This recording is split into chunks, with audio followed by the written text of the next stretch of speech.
어, 혹시 밖에 좀 비가 좀 많이 오나요? 제가 아침에 올 때만 해도 비가 그러니까 그렇게 많이 오진 않았는데 또 비가 많이 와서 혹시 또 오시는데 오늘 좀 늦게 오시는 분도 계신 것 같은데 예.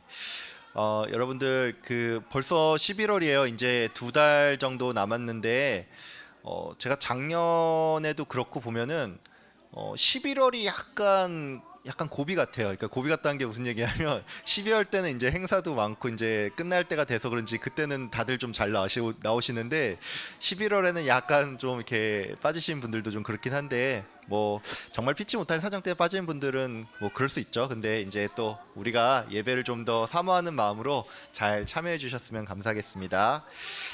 예, 오늘은 진리는 사랑으로 드러나는 것이라는 제목으로 함께 요한 3서 말씀을 좀 나누도록 하겠습니다.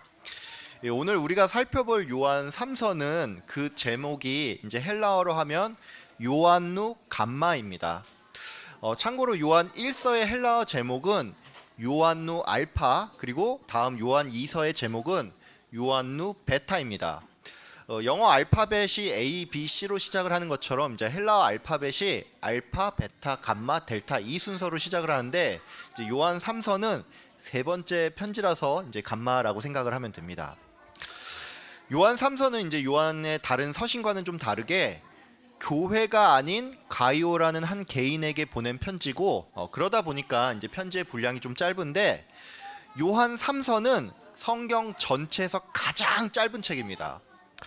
참고로 요한 3서는 이제 총 294개의 단어로 이루어져 있는데 이것은 이제 로마서가 대략 9,400개의 단어로 이루어진 것과 비교를 할 때 이 요한 3서의 길이는 이 로마서의 30분의 1도 채 되지 않는다는 것입니다. 요한 3서는 이처럼 개인에게 보내는 편지고 또 길이가 무척 짧음에도 불구하고 그 가치가 매우 큰 편입니다. 실제로 이 요한 3서는 초대교회 당시의 복음 전파가 주로 순회 전도자를 통해서 이루어졌다는 사실을 알려주기 때문에 이제 역사적인 관점에서 사료로서 가치를 인정받을 뿐만이 아니라 또 편지의 메시지가 조금 독특하다는 점에 있어서도 그 가치가 굉장히 높다고 할 수 있습니다. 지난주에 우리가 살펴본 요한 2서는 사랑이란 계명을 지키며 진리를 수호하는 것임을 강조를 한다면 요한 3서는 진리란 사랑으로 드러나야 하며 특별히 복음 전하는 사람을 잘 섬길 것을 강조하고 있습니다. 이것을 요즘식으로 말을 하면 이제 성도님들이 뭐 선교사나 아니면 교회 사역자들처럼 주님의 일을 위해서 헌신하는 사람을 돌봐야 하는데 이게 바로 성도가 진리를 사랑으로 나타낸다는 것이죠. 이제 오늘 요한 3서가 이런 메시지로 작성이 됐다는 것을 참고해서 이제 오늘 본문을 좀 살펴보도록 하겠습니다. 먼저 제가 이제 1절과 2절을 좀 읽겠습니다. 장로인 나는 사랑하는 가이오 곧 내가 참으로 사랑하는 자에게 편지하노라. 사랑하는 자여 내 영혼이 잘됨 같이 내가 범사에 잘되고 강건하기를 내가 간구하노라. 요한은 가이오를 축복하는 말로 편지를 시작을 했는데 여러분들은 이 요한 3서의 1장 2절 말씀을 굉장히 많이 들어서 잘 알고 있을 겁니다. 이 구절은 특별히 한국교회에서 이제 시편 23편과 함께 가장 사랑받는 구절 중에 하나인데 참으로 애석하게도 이 구절은 굉장히 기복주의적인 신앙을 위해서 좀 오용이 되어 왔고 또 문맥에서가 아닌 이 한 구절만 주로 인용된다는 점에 있어서 여러모로 오해가 심한 구절입니다. 여러분 혹시 삼박자 축복이라는 말 들어보셨습니까? 예. 들어본 분들 많죠. 예. 이 삼박자 축복은 이제 방금 읽은 요한 3서의 말씀을 근거로 해서 과거 순복음 계열 교단에서 시작해서 이 한국교회 전반에 큰 영향을 미친 것인데 이제 쉽게 말해 이겁니다. 내가 예수님을 열심히 믿으면 아픈 사람들은 병이 낫고 사업을 하면 사업이 번창하고 직장을 다니면 승진을 하고 내 자녀들은 뭐 좋은 대학에 들어간다. 뭐 이런 것입니다. 많은 분들은 이 삼박자 축복이 이제 과거 뭐 한국교회가 부흥하던 1970년대나 80년대 유행한 것이고 지금은 이걸 주장하는 사람이 별로 없다고 생각을 하는데 그렇다고 하기에는 아직도 굉장히 노골적으로 뭐 만사 형통이나 아니면 뭐 신유를 위한 그런 집회들이 있죠. 또한 우리들은 오늘날 비록 삼박자 축복 같은 그런 용어를 쓰지는 않아도 많은 성도들의 바탕에 기복주의가 뿌리 깊게 박혀 있다는 것입니다. 제가 방금 전에 이제 지금 이 시대의 성도들의 바탕에 기복주의가 있다고 말씀을 드렸죠. 근데 어떤 분들은 목사님, 저는 기도할 때 뭐 돈을 달라고 하거나 내 사업이 번창하게 해달라 이렇게 뻔뻔하게 기도하지는 않습니다. 뭐 이렇게 말씀하는 분도 계실 텐데 이렇게 말하는 분들이 계실까봐 제가 질문을 좀 달리하겠습니다. 여러분은 성도로서 어떤 자세로 예배를 드립니까? 정말로 순수하게 예배가 나에게 기쁨이라는 생각을 가지고 하나님을 찬양하고 영광을 돌리기 위해서 이 예배의 자리를 찾습니까? 참으로 애석하게도 많은 성도님들께서 일종의 관성에 따라서 예배를 드리고 또 내가 예배를 드리지 않을 때 어쩌면 내 삶에 환란이 닥치진 않을지 뭐 이런 생각을 하면서 신앙생활하는 분도 계십니다. 여러분, 기복주의는 꼭 내가 복을 구하는 걸로만 나타나지 않습니다. 기복주의의 다른 모습은 자유가 없는 두려움입니다. 기복주의는 기본적으로 내가 어떻게 하냐에 따라서 뭔가를 받거나 받지 못할 수 있다는 사고인데, 이것은 바꿔 말해서 내가 신앙생활을 제대로 못하면 내 인생에 어려움이 찾아올 수 있다는 이런 식으로도 기복주의가 나타난다는 것입니다. 참고로 이와 관련해서 제가 저의 지인 얘기를 하나 드리겠습니다. 제가 아는 지인 한 분은 이제 지금 나이가 한 40대 후반 정도 되는데 이분은 제가 한 2013년, 그러니까 한 10년 전이죠. 이제 이맘때부터 알던 분인데 근데 저는 이분을 알고 나서 한 6년 가량은 이분이 기독교와는 전혀 무관한 분이라고 생각을 했습니다. 근데 저의 이 지인이 이제 제가 신대원에 입학을 했을 때 사실 자기도 이제 가끔씩 교회를 나가고 자기 친오빠가 이제 중동의 뭐 시리아 지역에서 선교사로 활동을 하면서 가끔씩 국내에 들어와서는 이제 여러 교회를 돌아다니며 이제 강단에서 설교도 한다라고 말을 했습니다. 그러면서 이분은 저한테 자기 친오빠가 설교하는 모습을 이제 유튜브 링크를 저한테 보내줬는데 제가 들어가서 보니까 여러분 그 선한 목자교회 아시죠? 예, 그 교회 강단에서 그 선교사님이 설교를 하시더라고요. 저의 이 지인은 소위 말해서 이제 재테크를 참 잘하는 분이었습니다. 그래서 이분은 이후에 이제 책을 좀 써서 뭐 베스트셀러도 몇 권 내고 또 유명세를 많이 탔는데 언젠가 저한테 이런 말을 하더라고요. 자기는 평소에 교회를 안 나가는데 돈 문제가 생길 때는 교회에 나가서 기도도 하고 헌금도 한다는 것입니다. 저는 이 얘기를 듣고서는 그렇게 일이 생길 때만 교회에 나가지 마시고 이제 항상 예배를 좀 잘 드리면 좋겠습니다라고 하면서 이제 우스갯소리로 오빠가 선교사니까 그래도 교회 집사님 정도는 돼야죠 이렇게 말씀을 드렸습니다. 여러분, 저의 이 지인이 저의 말을 듣고 이제 지금 교회를 잘 나가고 있을까요? 예.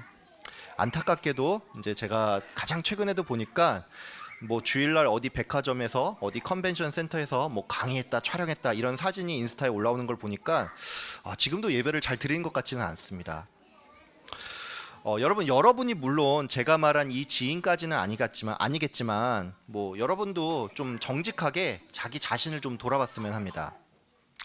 여러분에게 있어서 예배는 어떤 의미입니까? 여러분, 혹시 내가 주일 성수를 못하면 나의 삶에 어떤 뭐 우환이 닥치지는 않을지 이런 두려운 마음으로 신앙생활 하진 않습니까? 여러분, 그렇다면 이것은 엄밀히 말해서 나를 가장 우선으로 하는 그 기복주의가 내 안에 있다는 것입니다. 아시는 분도 계실 텐데 기독교 철학자인 손봉호 교수님은 기복주의란 무속 신앙의 자세를 가지고서 그 대상을 하나님으로 바꾼 것에 불과하다라고 말을 했습니다. 여러분, 우리가 속한 장로교 헌법과 또 웨스트민스터 신앙 고백서는 예배의 근본 목적이 하나님께 영광을 돌리는 것임을 분명히 밝히고 있습니다. 여러분 모두 내 신앙생활이 하나님을 찬양하는 일에 있음을 기억을 하고 여기에 집중하는 여러분 되길 바랍니다. 앞서 제가 이 요한 3서의 1장 2절이 이제 기복주의적인 의미로 많이 오용된다고 했는데 여러분 그러면 이 구절은 도대체 뭘 의미하는 걸까요?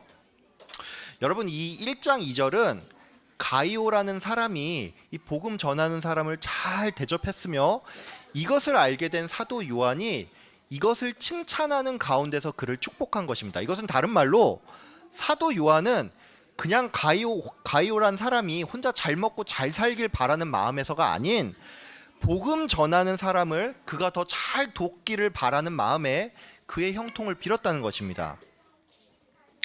여러분 인생이 좀 형통하고 싶습니까? 예. 그렇다면 여러분 형통 그 자체를 바라보고 나를 위해서가 아닌 복음을 먼저 생각하고 이 형통을 구하길 바랍니다. 여러분 혹시 지금 좀 형통해서 살만합니까? 그렇다면 이게 무엇을 위함인지를 생각하길 바랍니다. 분에 넘치는 복은 내 욕심을 채우기 위해서 존재하는 게 아닙니다. 여러분 모두 복음을 위해서 형통을 구하시고 받은 복은 또 복음을 위해서 사용하는 여러분 다 되길 바랍니다. 이제 3절과 4절을 좀 보겠습니다. 요한은 가이오가 진리 안에서 바르게 행한다는 소식을 들었다면서 믿음의 후배들이 진리 안에서 바르게 행하는 것을 보는 일이 그에게 가장 큰 즐거움이라고 말을 했습니다. 전에 한번 말씀을 드렸는데 그 많은 교역자들이 사역하면서 가장 힘든 순간이 언제냐면 내가 아무리 말씀을 전하고 가르쳐도 성도들이 변하지 않을 때라고 합니다. 이것은 바꿔 말해서 성도의 성장을 보는 것이 교역자에게 가장 큰 기쁨이라는 것이죠.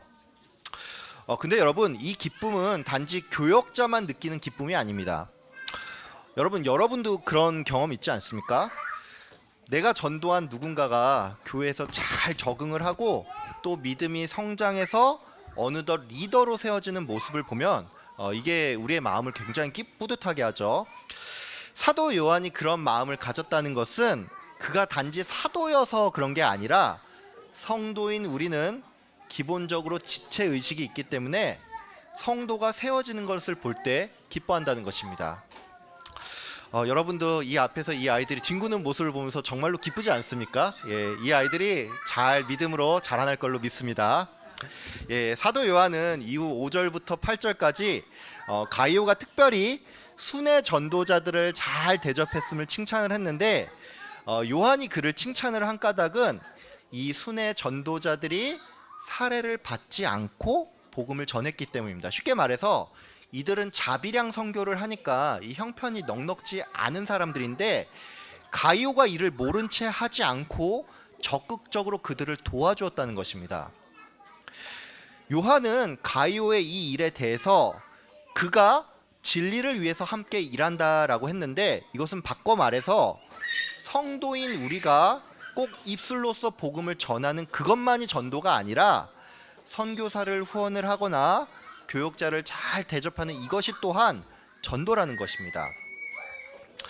마지막으로 요한은 가이오와 정반대 지점에 있는 디오드레베라는 사람에 대해서 언급을 했는데 이 사람은 으뜸이 되기 좋아하는 자로서 형제들을 영접하지 않고 영접하는 자들을 오히려 교회에서 내쫓으며 또 복음 전하는 사람을 악한 말로 폄하까지 했는데 사도 요한은 이와 같은 자들을 본받지 말 것을 언급을 했습니다. 방금 전까지 이제 오늘 본문을 좀 살펴봤는데 저는 오늘 이제 여러분께 딱 한 가지만 말씀을 드리겠습니다. 여러분 모두 이제 말씀을 들을 때 그 나의 유익과 편의에 따라서 말씀을 듣지 마시고 성경이 말하는 그 의도에 따라서 말씀을 듣길 바랍니다. 제가 방금 전에 여러분께 이제 성경이 말하는 의도에 따라서 말씀을 들으라고 했는데 여러분 중에 어떤 분은 아니 왜 목사님이 이 본문에서 이런 결론을 내리지? 뭐 이런 의문이 좀 들 수가 있습니다. 제가 오늘 본문을 가지고 여러분 선교사님들과 교역자들을 잘 섬기십시오. 이게 우리가 전도에 참여하는 일입니다. 이렇게 설명을 한다면 이건 분명히 오늘 본문과 잘 어울리는 메시지죠. 여러분 근데 제가 여러분께 이 메시지가 아닌 다른 권면을 드리는 데는 이유가 있습니다. 여러분 제가 만약에 여러분께 여러분 성도로서 교회 사역자들을 잘 대접하십시오. 특별히 이 앞에 있는 저한테 잘하십시오라고 한다면 여러분 어떤 느낌이 듭니까? 여러분은 아마도 뭐 이 말이 맞기는 한데 이 권면을 정작 당사자가 하니까 이게 조금 모양새가 좋지 않다라고 생각을 할 수가 있습니다. 여러분이 이런 생각을 하는 것은 뭐 여러분이 소위 말해서 좀 꼬여 있어서가 아닙니다. 여러분이 이런 마음이 든다는 것은 이것은 이 말씀을 전하는 사람이 혹시라도 불순한 의도와 동기를 가지고서는 이것을 전하는 건 아닐지 하는 그런 의구심이 들기 때문입니다. 제가 사역하기 전에 있었던 이제 그 교회에서 이제 집사로 있었는데 그 교회에서 있던 일입니다. 주일 저녁 예배 때 교회에서 신유 집회를 한 적이 있거든요. 근데 그날 강사로 오신 분이 이제 자기 소개를 먼저 했는데 자기는 이제 일산에 담임을 하고 있는 교회가 있는데 1년 52주 중에 거의 50주 이상 집회가 예약되어 있어서 자기 교회를 거의 매주 비우고 전국 방방곡곡을 돌아다닌다는 것입니다. 이 강사분은 원래 자기를 초청을 하려면 먼저 예약을 하고 또 예약하면 최소 몇 년은 기다려야 하는데 원래 잡혀있던 집회가 펑크나는 바람에 이렇게 이 교회에 오게 됐다면서 여러분은 정말로 이것을 고맙게 생각해야 한다라고 말을 했습니다.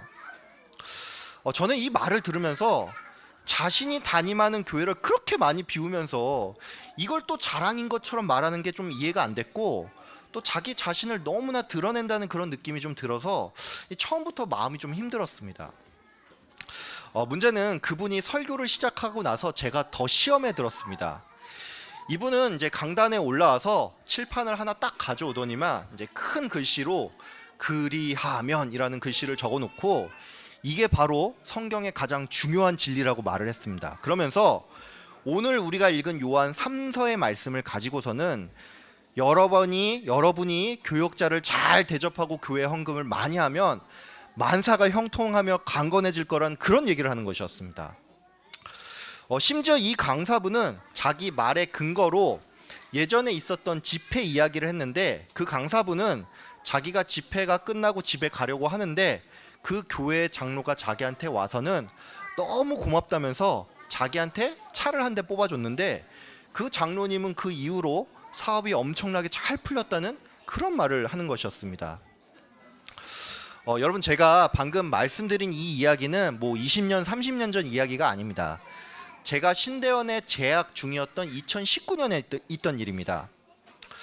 당시에 저는 전혀 복음적이지 않은 설교도 문제지만 그 와중에 제가 알던 교회 장로님 한 분이 막 50견이 나왔다 하면서 막 이렇게 하고 나오고 또 어떤 권사님은 이명이 사라졌다고 막 펑펑 우니까 저는 제가 교만해서 은혜를 못 받는 건가 싶은 그런 생각까지 좀 들었습니다. 저는 그때 이게 너무 혼란스러웠던 나머지 이제 주중에 이제 교수님 몇 분과 이야기를 나눴는데 결국엔 교수님들이 하는 말씀이 자신의 유익을 위해서 말씀을 곡해하는 사꾼들이 많고 특별히 이 신유 집회를 주도하는 강사 중에 그런 분들이 많다면서 이적이 일어난다고 해서 그게 꼭 그 사람의 신실함을 증거하는 게 아니다라는 말씀을 하셨습니다. 여러분 오늘 본문을 보면은 요한 사도가 가이오라는 사람은 칭찬을 하고 또 디오드레베는 강하게 비판을 하는데 그래서 많은 분들은 단지 가이오와 디오드레베가 어떻게 행했는지를 여기에 주목하는데 여러분 사실 우리가 정말로 주목할 부분은 그들이 어떻게 행했냐 그 전에 이들이 요한의 편지를 받았을 때 이것을 어떤 자세로 받았는지 이게 중요하다는 것입니다. 요한 3서는 요한 2서를 배경으로 하고 있습니다. 여러분 요한 2서의 내용이 뭐죠? 이단 사이비를 조심하라는 의미로 그들을 집에 들이지도 말고 인사도 하지 말라 이게 주된 내용 아닙니까? 즉 요한 2서는 진리를 수호하라는 것이 그 핵심이지 아무나 다 문전박대하라는 게 아닙니다. 가이오는 이 말씀의 의도를 바르게 이해했습니다. 그래서 그는 이단을 경계하는 일뿐만이 아니라 복음 전하는 자들을 잘 영접함으로써 진리를 수호하는 일에 동참을 했다는 것입니다. 반면에 디오드레베는 그렇지 않았다는 것입니다. 오늘 본문 9절에 보면 내가 두어 자를 교회에 썼으나 그들 중에 으뜸되기 좋아하는 디오드레베가 우리를 맞아들이지 아니하였다라는 말이 나옵니다. 여러분, 이 말이 뭡니까? 이 말은 요한이 앞서서 요한 2서 그 편지를 교회에 보냈는데 디오드레베라는 사람이 그 편지를 보고는 이걸 오로지 자기 유익을 위해서 아전인수격으로 받아들였다는 것입니다. 디오드레베는 집에 들이지도 말고 인사도 하지 말라는 이 내용을 가지고서는 안 그래도 사람들 대접하기 싫고 또 자기 돈과 시간도 아까우니 옳았구나 싶어서 이것을 빌미로 복음 전하는 사람까지 영접을 하지 않았다는 것입니다. 디오드레베는 여기서 멈추지 않았습니다. 자신만 이렇게 하면 자기만 나쁜 사람이 되니까 말씀을 근거로 자기가 교회 유력자라는 그 지위를 남용해서 복음 전도자를 영접하는 사람들까지 교회에서 쫓아내 버렸고 또 그들을 비난하였습니다. 여러분, 디오드레베가 이렇게 한 까닭은 자기가 으뜸되는 자였기 때문입니다. 이것은 바꿔 말해서 이 사람이 말씀을 받을 때 철저히 자기 중심적으로 말씀을 받아들였다는 것입니다. 여러분 자신을 한번 좀 돌아보길 바랍니다. 여러분, 어떤 자세로 좀 말씀을 받고 있습니까? 나한테 유익이 되면 받고 아니면 혹시 한 귀로 흘리지는 않습니까? 똑같은 말씀을 읽어도 어떤 사람은 회개하는 반면에 또 어떤 사람들은 이 말씀을 가지고 타인을 정죄하고 비판합니다. 여러분, 이것은 결국 말씀을 받는 그 사람의 자세가 제일 중요하다는 것입니다. 많은 한국 교회가 오늘 이 요한 3서의 말씀을 가지고서 내 교회를 살찌우는 일에 마음을 쏟았습니다. 또한 많은 성도님들이 이 본문을 가지고서는 오로지 나와 내 가정이 복받는 일에만 관심을 가졌습니다. 여러분, 이것은 우리가 반면교사 삼아야 할 디오드레베를 우리가 따라하는 꼴밖에 되지 않습니다. 여러분 모두 가이오의 자세로 말씀을 받길 바랍니다. 나를 중심으로 말씀을 받을 때 우리는 말씀을 곡해하며 말씀을 가지고서 오히려 악한 일도 행할 수 있습니다. 하지만 하나님께 영광을 돌리며 이웃을 사랑하는 마음으로 말씀을 받을 때 우리는 진리 안에서 바르게 행할 수가 있습니다. 여러분, 이것을 꼭 기억하길 바랍니다. 성도에게 있어서 사랑이 진리를 수호하는 것이라면 진리는 하나님과 이웃사랑으로 나타나야 합니다. 여러분 모두 성경의 의도를 따라서 말씀을 듣는 여러분 되길 바랍니다. 진리의 말씀이 여러분의 삶을 통해서 하나님께 영광이요 또 이웃사랑으로 나타나길 주의 이름으로 축원합니다. 아멘. 이제는 교회의 머리 되신 예수 그리스도의 은혜와 하나님 아버지의 한량없으신 사랑과 성령님의 감화, 감동, 교통하심이 진리의 말씀을 사랑으로 나타내길 다짐하는 모든 성도님들 머리 위에 지금으로부터 영원까지 함께 있을지어다. 아멘.